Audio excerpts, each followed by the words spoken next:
وما سنتها صادق عبد الشهر هذه صاحبة كالورين ندوة ما سنتين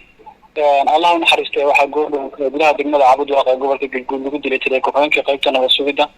يستردون كقرن كقيبت أمري كورنيل لقمة على عبد الرحمن فارح قيل لبير وطبعا كم إذا سراكيشة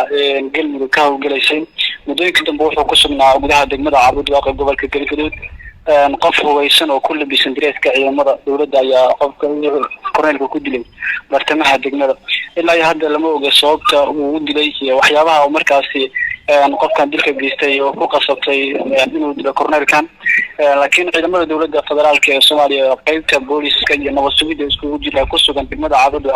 أي والله بعض الجوبية كل هذا سوق ورشة قف كي دلك بيستي وحنا الحرائين تبدو ودون كسوق كلام مجال waxaana ciidamadu wadan hawlgalo ay ku doonayeen soo qabtaan qofkii diray korneelkaas gudaha degmada Caabuda oo muddo saacad ka hor lagu dilay degmada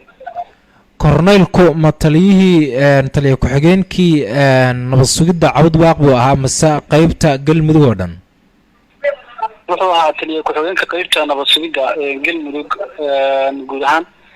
mudooyinka damana wuxuu ku sugnaa Caabuda iyo balanbal iyo deegaanadan halkaan oo ka joogeen hawlo markaas amni oo ay ka wadaan hawlgalo kala gedisan laakiin asagoo markaas dhamaan xaafadiisa ka soo baxayo oo soo shaqo gal bulmartibada magaalada qofkan hubeysan oo kullu bisan dareeska ciidamada ku joogtay